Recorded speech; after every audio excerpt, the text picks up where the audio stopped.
बिस्मिल्लाहिर्रहमानिर्रहीम। अस्सलाम वालेकुम स्टूडेंट्स। जून का 4th वीक और आपकी क्लासेस का स्टार्ट हो चुका है।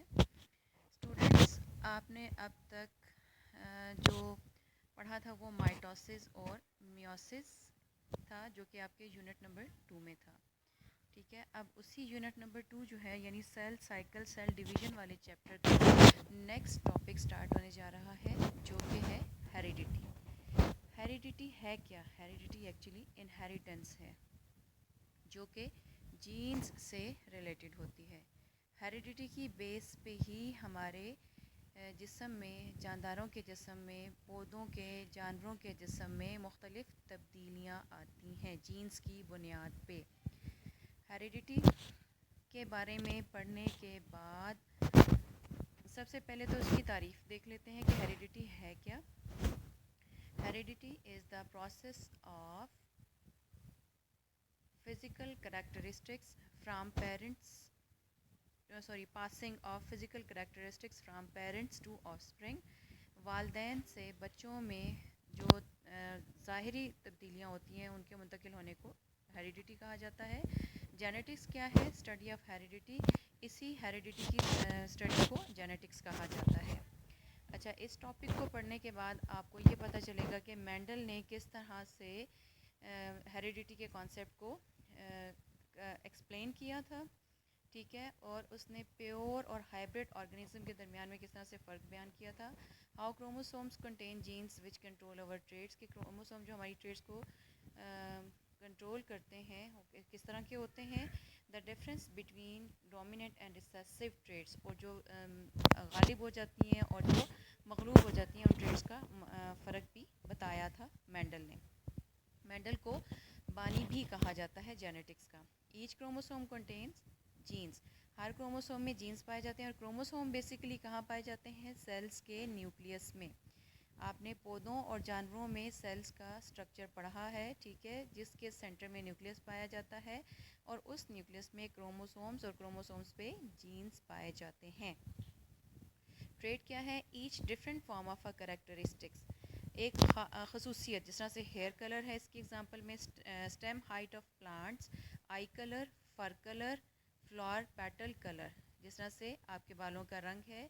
अगर पौधों में हम देखें तो स्टेम की हाइट है, आइज़ का कलर है, जानवरों में देखें फर का कलर है और फ्लावर की पेटल का कलर है।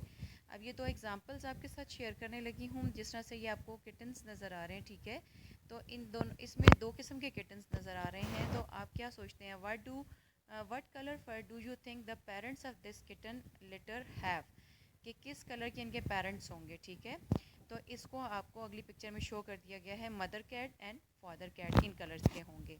इसी तरह से what do their parents have for fur colour, और इनके पेरेंट्स के फर कलर क्या होंगे।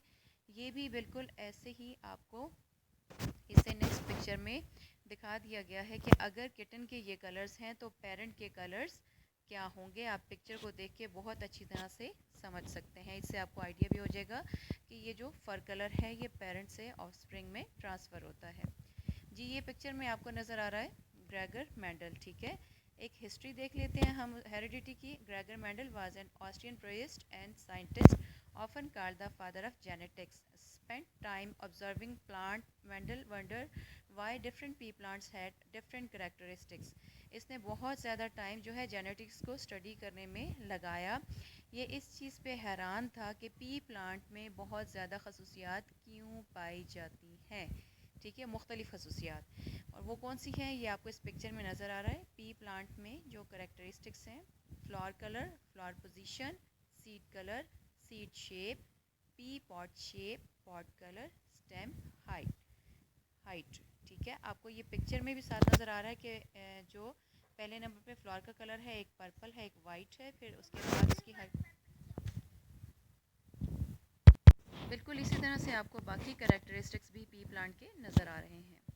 अब इन्होंने एक पिक्चर में बताया हुआ है कि भी फ्लावर्स में इन्वॉल्व होते हैं। तो फ्लावर्स का जो स्टेमन और कार्पल है, ये दोनों पार्ट मेल और फीमेल के तौर पे एक्ट करते हैं और ये नया फ्लावर बनाने में हेल्पफुल होते हैं। ठीक है, स्टेमन जो है, इसमें stamens produce pollens which contain the male sex cells, اور when pollen reach the pistil pollination occurs and when the sex cell join fertilization occurs. ٹھیک ہے. اور pistil produce female sex cells. اچھا آپ کی بک میں یہ والا پیج ہے جس سے آپ نے ہیریڈیٹی سے ریلیٹڈ ریڈنگ اچھی طرح سے کرنی ہے اور اس کو سمجھنا ہے. جی اسٹوڈنٹس آپ کو ہیریڈیٹی کے بارے میں بتا چکی ہوں اور مزید اس کی ایکسپلینیشن کلاس کے دوران کروں گی. ٹھیک ہے. یہ پیجز آپ نے اچھی طرح سے پڑھنے ہیں. بیسز آف ہیریڈیٹی میں بھی تھوڑا سا میں آپ کو ایکسپلین کر دیتی ہوں کہ جینز جو ہیں وہ انسٹرکشن کے طور پہ بیسکلی ایکٹ کرتے ہیں. پروٹین سے بنے ہوتے ہیں. یہ بیسک ہوتے ہیں جو ہیریڈیٹی میں انوالو ہوتے ہیں. اچھا اب یہ آ جاتے ہیں, یہ اگلی سلائڈس ہیں جی مائٹوسس اور میوسس کے کمپیریزن کے بارے میں, جس میں آپ کو نظر آ رہا ہے مائٹوسس میں کیا ہو رہا ہے, پیرنٹ سیل جو ہے ڈیوائڈ ہو کے پہلے اس میں ریپلیکیشن ہو رہی ہے, پھر 2 اینڈ ڈاٹر سیلس یعنی ڈبل نمبر آف کروموسومس کے ساتھ ڈاٹر سیلس بنا رہا ہے. میوسس جو ہے یہ ایک ریڈکشن ڈویژن ہے. اس میں کیا ہو رہا ہے, 1 سے 2 سیلس, 2 سے 4 سیلس بن رہے ہیں with half number of chromosomes. Main difference دونوں کا یہ ہے کہ ایک میں ڈبل نمبر آف کروموسوم اور دوسرے میں ہاف نمبر آف کروموسومس ہوتے ہیں. Mitosis asexual reproduction produces offspring without a mate. Example جو ہے یہ انہوں نے فلاور یعنی پلانٹ دکھایا ہوا ہے. ٹھیک ہے کہ مائٹوسس جو ہے ایک ایسی ریپروڈکشن ہے جو کہ اے سیکشول ٹائپ ہے جس میں گیمیٹس انوالو نہیں ہوتے. میوسس کیا ہے, سیکشول ریپروڈکشن ہے جس میں گیمیٹس انوالو ہوتے ہیں. And produces offspring with a mate. اس میں آف اسپرنگ میٹنگ کے بعد بنتے ہیں, یعنی پیرنٹ سے جو ڈاٹر سیلس بنتے ہیں وہ میٹنگ کے بعد بنتے ہیں.